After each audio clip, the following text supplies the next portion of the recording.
Hi, and welcome to Long Live the Queen, where we talk about the women who made history. And by we, I mean the royal we, because it's just me. This week, our subject is Eleanor Cobham.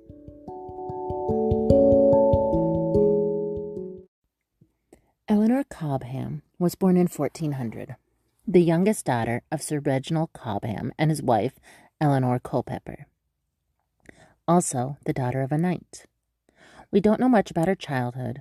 We do know it would have been a comfortable country life. She was the daughter of a knight, so she wasn't a noble woman, but they were fairly high up for commoners. She would have not been at court much, but would have always known when she got older she would either marry a knight like her mother had, and her grandmother before her, or gone to work as lady-in-waiting for a noblewoman and possibly find a husband that way. Finding a husband was the goal, because for a daughter of a knight, finding a husband and having babies was the only goal. In 1422, at about the age of 22, Eleanor, who still wasn't married, lost her mother. As the youngest daughter, her choice would have been to stay and care for her father or get a job. So she went to work in the household of Jacqueline of Hainault. Jacqueline was a controversial figure at court. She had married twice before and was still married to her second husband, but was attempting to get it annulled with the help of the English.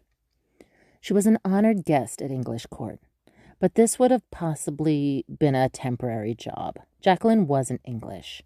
She was in England asking for help. It was very much a low position at court. Lady of an indefinite guest? But it would have been exciting for the daughter of a knight with little experience at court. Eleanor was settling into her court life when, unexpectedly, the king died. He'd been on a revenge tour in France after the death of his brother Thomas, when he got ill. The king was still relatively young, in his 30s, and he had only one child, a baby, named Henry, who was now King Henry VI. The king is dead. Long live the baby king. Eleanor's boss, Jacqueline, had received an annulment that was really only valid in England. But that was good enough for now. The baby king's uncles were running the country for their little king nephew, and both of them were still single men. Duke John was the 33-year-old regent in charge of things abroad, the war effort and the army mostly. He was also the heir presumptive of England, meaning he was next in line to the throne after the baby until the baby king presumably grew up and had his own children. His brother, Duke Humphrey, was the 32-year-old Lord Protector of the realm, in charge of stuff at home in England, the baby king and his young, newly widowed mother and the council, and the next heir after his nephew and his older brother. These uncles had two jobs: to protect their nephew so he could grow up to be king on his own, and get married and have children, just in case the baby king wasn't able to fulfill his destiny as they saw it, because they were the last surviving sons of King Henry IV. Both men took their jobs as being the king's uncle very seriously. They both married the following year, John to 19-year-old Anne of Burgundy as part of an alliance against France, and Humphrey to 22-year-old Jacqueline of Hainault, Eleanor's boss. Humphrey was the logical choice for Jacqueline. Her annulment to her still living husband was only valid in England, and Humphrey was in charge back in England, where he spent the majority of his time. But this marriage had happened in secret. Eleanor would likely have known as one of Jacqueline's ladies. She probably would have helped her prepare for her secret wedding.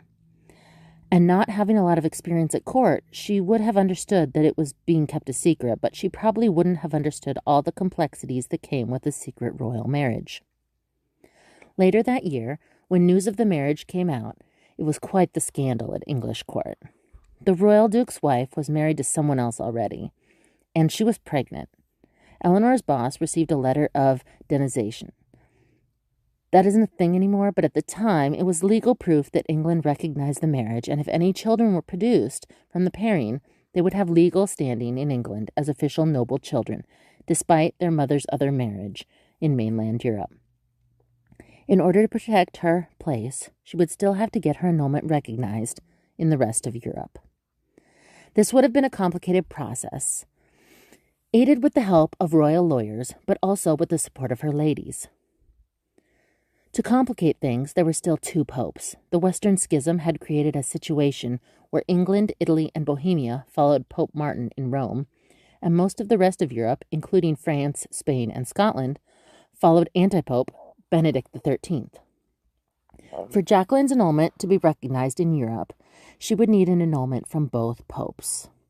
There was a lot of pushback, and Jacqueline decided to join her husband in Gloucester while it was worked out. Her household, including Eleanor, would have relocated. This was when Jacqueline had a miscarriage. It was a superstitious time. This miscarriage would have been seen by many as a sign from God that he did not agree with this union. But for now, Jacqueline and Humphrey were still trying to make it work. They traveled to Calais and then Hainaut to have Humphrey recognized as Count of Hainaut. Eleanor probably would have gone with them as a member of Jacqueline's household, possibly the first time she'd traveled to Europe. A European count, if you remember, is the same as an English earl. Humphrey was already a royal duke in England, but he wanted some European clout as well. But Europe didn't recognize their marriage as legal yet. It is unclear when it started, maybe in Europe or maybe just after they returned to England, but Eleanor had started a relationship with Duke Humphrey, the husband of her boss Jacqueline. It was probably started as a duke's job perks. He would not only have been allowed to have a mistress, but he would have almost been expected to have a mistress. His wife's ladies would have been the most convenient, as they would always be around. And since they worked in the household, they would be seen as loyal and probably keep it a secret.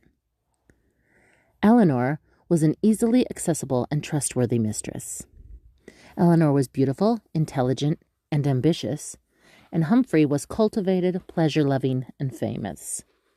Humphrey's relationship with his wife was complicated and businesslike. They were using each other to gain mutual power in Europe. Humphrey's relationship with his mistress was fun and probably a stress relief.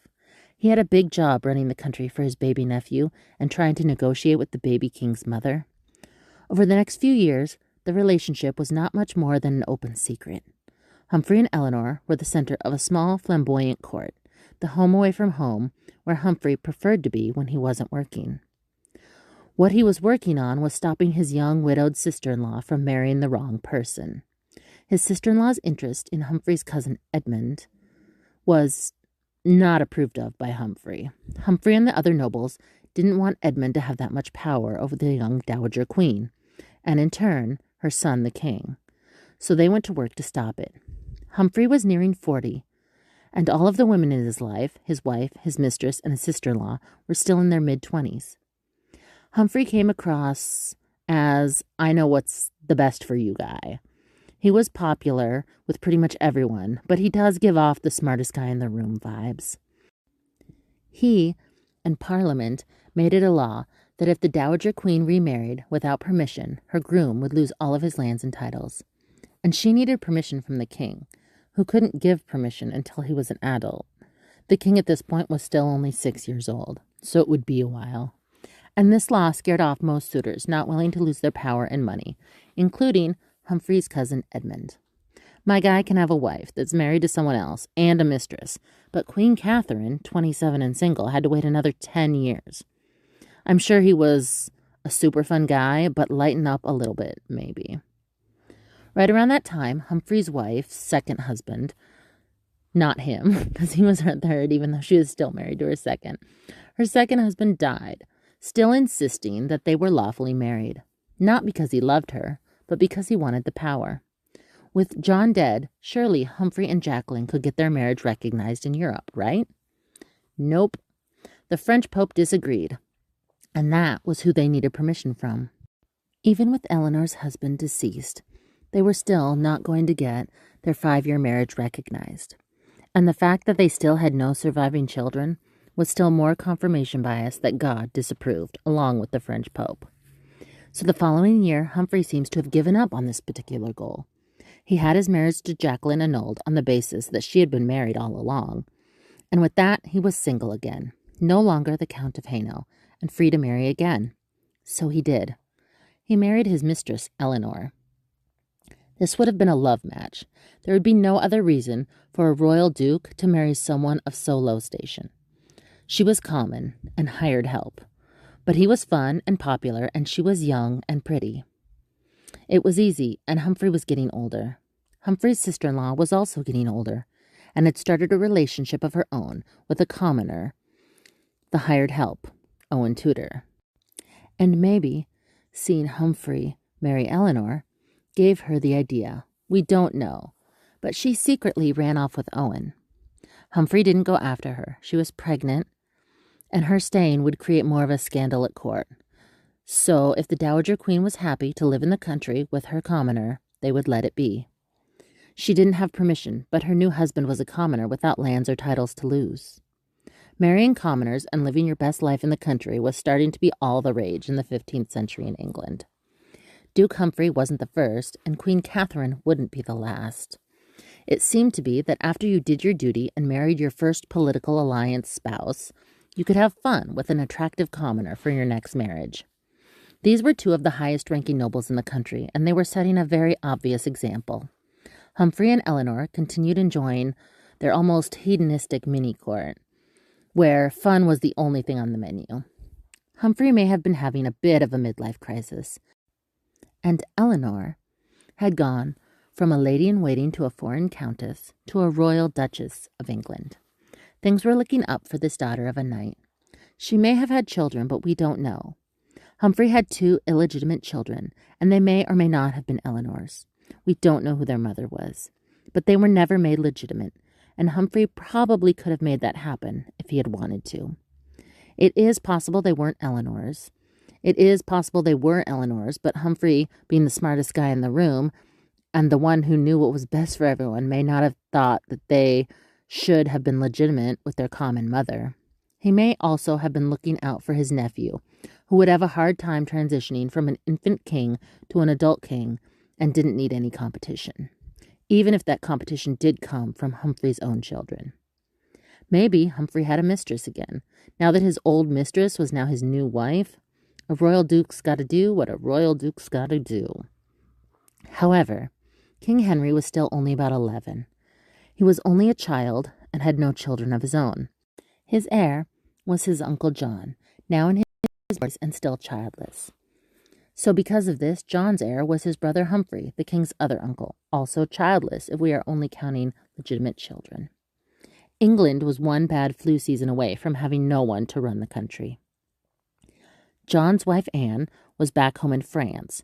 She was helping with the trial of Joan of Arc. She was 28, and we don't know of what exactly, but she died. Plague is always a good guess, probably illness at least. As a woman, it wouldn't have been war. She didn't have children, so it wasn't childbirth. But we will get more into that when Anne of Burgundy has her own episode. So of the next 3 men in line for the throne, only one of them had a wife, and none of them had legitimate children.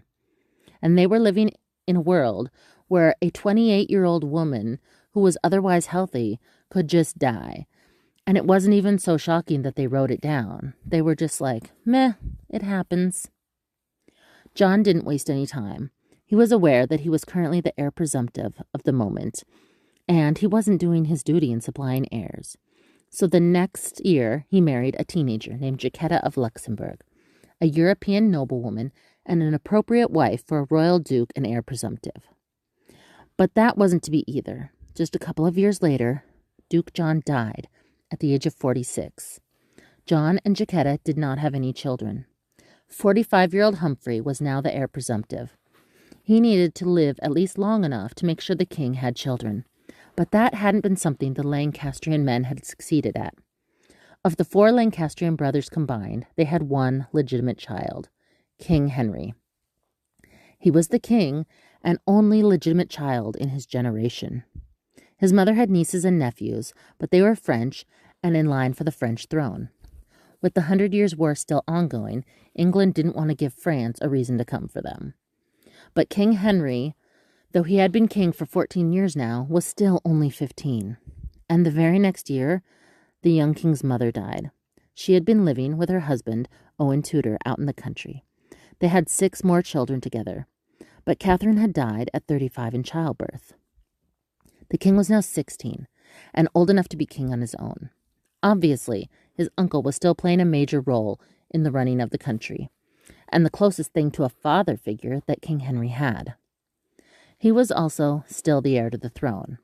This may be why his wife might have made a mistake. Eleanor had consulted astrologists about the future. Understandable. In the 15th century, astrologists were considered extremely reliable, and the young king was still single, and her husband was nearly 50 and the heir to the throne. Unfortunately for Eleanor, the astrologists predicted that the young king would suffer a life-threatening illness the next year. This was a problem. This would have been seen as her plotting the death of the king. The astrologists had put Eleanor in a very bad position. To make matters worse, word got around that the king's death had been predicted. I don't know what idiot was spreading the rumor around, but it was stupid and dangerous. And word got back to the king. And the king was worried.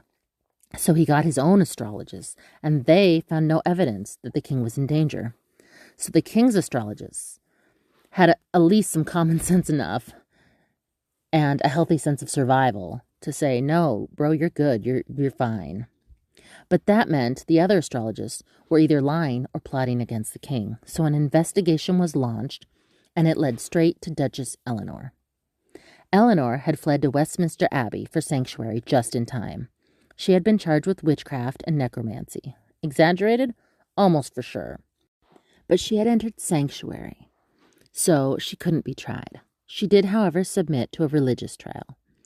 Eleanor was examined by a panel of religious men whilst in sanctuary, and she denied most of the charges, but did confess to obtaining potions from a witch. Her explanation was that they were potions to help her conceive. Eleanor and her fellow conspirators were found guilty. Eleanor had to do public penance in London, divorce her husband, and was condemned to life in prison. On 3 market days in November 1441, she was forced to walk barefoot to 3 churches. Market days were chosen because they were busy to maximize the humiliation. Think Cersei from Game of Thrones, the shame walk. The marriage of Eleanor to Duke Humphrey was ended through an imposed divorce, stripping her of her titles and rights to any of the Duke's wealth. A sentence of perpetual imprisonment was imposed. Eleanor, though, was gaining sympathy amongst the commoners. Just a few months prior, an unnamed Kentish woman had met with Henry VI at Blackheath and scolded him for his treatment of Eleanor, saying that he should bring her home to her husband. The woman was punished by execution. Humphrey retired from public life. He himself was arrested on charge of treason in 1447, and he died 3 days later, probably either from poison or a stroke.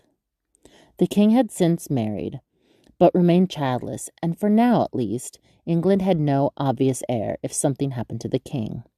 The generation before him was gone, and the generation after him hadn't started yet, and he was the sole survivor of the Lancastrian line. But more about that in another episode. Eleanor, daughter of a knight, turned lady-in-waiting, turned mistress, turned royal duchess, turned indefinitely imprisoned woman.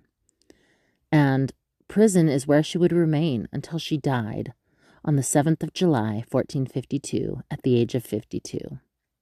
She was survived by no one that I know of. Even if both of Humphrey's illegitimate children were hers, they had both died while she was in prison. History is written by the victors, and Eleanor didn't live her life in victory. She just had a meteoric rise and then a more sudden fall. And the information we have on her reflect that.